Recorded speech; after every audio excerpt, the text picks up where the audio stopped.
Sahabat delima yang dikasihi Tuhan, shalom buat kita semua.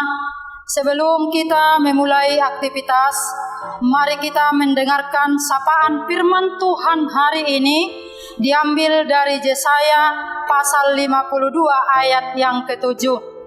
Betapa indahnya kelihatan dari puncak bukit-bukit kedatangan pembawa berita yang mengabarkan berita damai dan memberitakan kabar baik, yang mengabarkan berita selamat dan berkata kepada Sion, Allahmu itu Raja.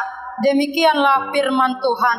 Sahabat delima yang dikasihi Tuhan, penyelamatan dalam konteks Yesaya ini merupakan isu yang sangat penting bagi mereka pada waktu itu. Sebab mereka masih berada dalam pembuangan Babel.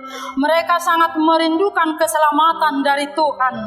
Mereka mengharapkan Tuhan datang untuk menyelamatkan dan membebaskan mereka dari hukuman itu dan mengembalikan mereka ke Sion. Dalam masa pengharapan itu, Yesaya datang menubuatkan bahwa pembebasan bangsa Israel segera akan berakhir. Tuhan dengan kasih karunia-Nya akan melepaskan mereka sebagai orang tawanan di Babel, di mana umat Tuhan ketika itu hampir saja kehilangan masa depan dan pengharapan. Tetapi rencana Tuhan itu baik dan indah dan menjadikan mereka dapat mudah untuk bersyukur dan bersuka cita, di mana Tuhan menjanjikan pembebasan dan mengembalikan umatnya dengan selamat. Sahabat delima yang dikasihi Tuhan, firman Tuhan hari ini berbicara tentang seorang pembawa kabar damai, kabar baik, dan kabar keselamatan bagi Sion. Waktu itu umat Allah sedang tertekan karena runtuhnya Yerusalem dan penindasan di Babel. Di tengah tekanan tersebut, Tuhan menyapa dan menenteramkan mereka melalui Nabi Yesaya. Dia memberi janji tentang datangnya pembawa damai dan keselamatan sejati, yaitu Yesus Kristus. Sukacita atas karya penyelamatan Allah diumumkan secara luas. Berita itu adalah kabar baik yang perlu dialami oleh semua orang. Sahabat delima yang dikasihi oleh Tuhan, Allah itu adalah pemimpin utama dalam kehidupan kita. Allah mengasihi dan menyatakan kasih-Nya yang sempurna bagi kita, agar kita hidup dalam kedamaian dan kebenaran. Karena kedatangan pembawa berita damai dan memberitahukan kabar baik dan menyatakan berita selamat. Tentu yang kita alami dalam kehidupan kita hampir saja 80% setiap hari mendengarkan yang bersifat kabar baik, sehingga banyak orang yang mengalami stres dan ketegangan hidup.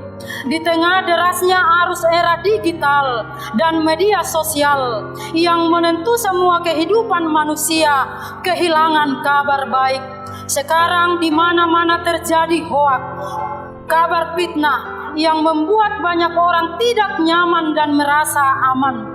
Di situasi seperti itulah Allah datang membawa kabar baik, membawa keselamatan untuk memberikan kelegaan dan ketenangan bagi orang yang percaya. Sahabat delima yang dikasihi oleh Tuhan, ada banyak berita buruk yang kita alami di dalam kehidupan kita. Tetapi saat ini kita menerima kabar baik dari Allah, maka hidup kita terasa aman dan tenang. Kita seolah-olah memasuki kota Yerusalem yang baru, yang penuh kedamaian dan kebahagiaan. Untuk itu, siapakah pembawa kabar baik itu sekarang dalam kehidupan kita? Yaitu orang yang mau memberi dirinya, mau melayani Tuhan. Dengan cara bagaimana? Ada dua. Yang pertama, dengan cara memberitakan kasih dan pengampunan dalam nama Tuhan Yesus Kristus.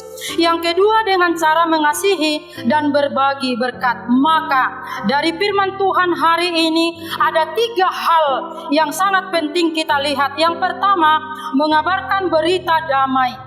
Kabar Yesus berisikan tentang ajaran, tentang damai sejahtera. Oleh sebab itu kita juga disebut pembawa berita damai. Yang kedua, memberitahukan kabar baik.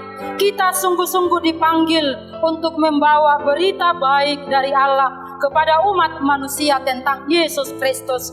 Yang ketiga, mengabarkan berita selamat. Keselamatan tentu hanya ditemukan dalam diri Yesus Kristus.